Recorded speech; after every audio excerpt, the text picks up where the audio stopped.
Price the lord, hallelujah. പ്രിയ സഹോദരങ്ങളെ, ഈ സാബത്തില് ബലിയർപ്പിച്ച് പ്രാർത്ഥിച്ചിട്ട് നമ്മൾ ഈ വീഡിയോ കാണുമ്പോൾ ഇന്ന് സ്വർഗം നമുക്ക് നൽകുന്ന വചനം, അത് യെശയ്യാ പ്രവചനം 43:2.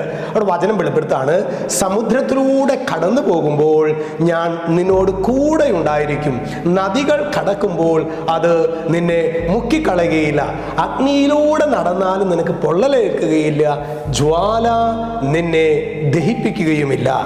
ഇത് ആരെ കുറിച്ചാണ് പറയുന്നത് സഹോദരങ്ങളെ? അതായത് കർത്താവ് കൂടെയുള്ളവനെ കുറിച്ച് വചനം പറയാണ്. കർത്താവ് കൂടെയുണ്ടോ? നീ ഏതൊക്കെ പ്രതികൂലങ്ങളിലൂടെ യാത്ര ചെയ്യുമ്പോഴും നമ്മൾ പെട്ടെന്നൊരു ഭയമൊക്കെ നമുക്ക് വന്നേക്കാം, പക്ഷെ എന്നാലും പ്രിയ സഹോദരങ്ങൾ, നമുക്ക് ഉറച്ചു നിൽക്കാനായിട്ട് സാധിക്കും.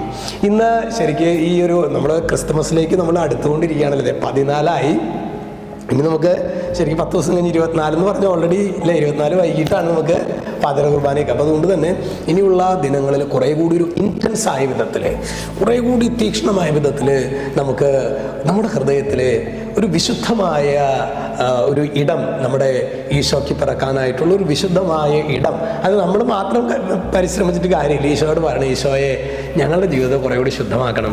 പ്രത്യേകിച്ച് ഞങ്ങൾക്ക് ചില സ്വഭാവത്തിൽ ചില സവിശേഷതകളൊക്കെ ഉണ്ട്, അതൊക്കെ സ്വീകരിക്കാനായിട്ട് കർത്താവ് അത് ഉൾക്കൊള്ളാനും, അതുപോലെ തന്നെ ചില ദുശീലങ്ങളുണ്ട് ഞങ്ങൾക്ക്, അത് ഞങ്ങൾക്ക് മാറ്റാൻ പറ്റാത്തവയെ സ്വീകരിക്കുവാൻ, മാറ്റാൻ പറ്റുന്നവയെ ആത്മാവിൻ്റെ സഹായത്താൽ മാറ്റാൻ നമ്മുടെ ഫ്രാൻസിസ് അസീസിയുടെ പ്രാർത്ഥനയുണ്ടല്ലോ. അതായത് നമുക്ക് ചില സ്വഭാവ സവിശേഷത നമുക്ക് മാറ്റാൻ പറ്റില്ല, അത് നമുക്ക് അംഗീകരിക്കണം. നമ്മുടെ ക്യാരക്ടറിലെ ചില സവിശേഷതകൾ, ഒരിക്കലും മാറ്റാൻ പറ്റാത്ത സവിശേഷതകൾ, അത് നമ്മൾ അംഗീകരിക്കണം. അതേസമയം തന്നെ നമുക്ക് മാറ്റാൻ പറ്റുന്നവയെ മാറ്റാനുമുള്ള ഒരു കൃപയാണ് ഇത്. ഇപ്പോൾ നമ്മൾ വിവേചിച്ചറിയാൻ വേണ്ട ഒരു കൃപയും വേണം. ഈ കൃപയ്ക്ക് വേണ്ടി നമുക്ക് പ്രാർത്ഥിക്കാം.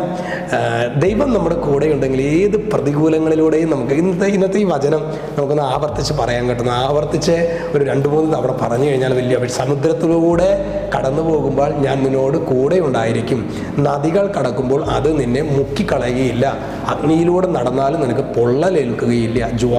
അഗ്നിയിലൂടെ കടന്ന് സാധാരണ പൊള്ളലേൽക്കണം അല്ലേ? അവിടെയാണ് ശരിക്ക് കോൺട്രഡിക്ഷനാണ്. അതായത് സാധാരണ മനുഷ്യർ ചിന്തിക്കുന്നത് പോലെയല്ല ദൈവ മനുഷ്യർ ചിന്തിക്കുന്നത്.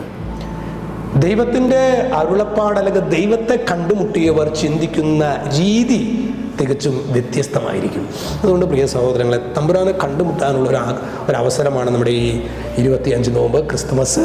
നമുക്ക് നന്നായിട്ട് പ്രാർത്ഥിക്കാം. ഇത് ചുമ്മാ കുറേ ആഘോഷങ്ങളിൽ ഇപ്പോൾ ഈ ഒരു ഫെസ്റ്റീവ് കൾച്ചർ ഭയങ്കരമായിട്ട് കയറിക്കൊണ്ടിരിക്കുന്നത്. നമുക്കത് ആഘോഷമൊക്കെ വേണം നമുക്ക്, പക്ഷേ അലക്സാണ്ടർ പോപ്പ് പറഞ്ഞ കാര്യം മറന്നേക്കരുത്: 1000 പുൽക്കൂടുകളിൽ 1000 തവണ ഉണ്ണി പിറന്നാലും എൻ്റെ ഹൃദയത്തിൽ ഉണ്ണി പിറക്കുന്നില്ലെങ്കിൽ അതുകൊണ്ട് എനിക്ക് എന്ത് പ്രയോജനം? ദൈവമേ, ഈ ഒരു അഭിഷേകം കർത്താവേ, ഞങ്ങളുടെ ഹൃദയത്തിൽ ഉണ്ണിക്കായിട്ട് വാസസ്ഥലം ഒരുക്കുവാൻ ഞങ്ങളെ സഹായിക്കണമേ. രക്ഷിതാവായ യേശു ക്രിസ്തുവിൻ്റെ നാമത്തിൽ ആശീർവദിക്കുന്നു, ഇപ്പോഴും എപ്പോഴും എന്നേക്കും. ആമേൻ.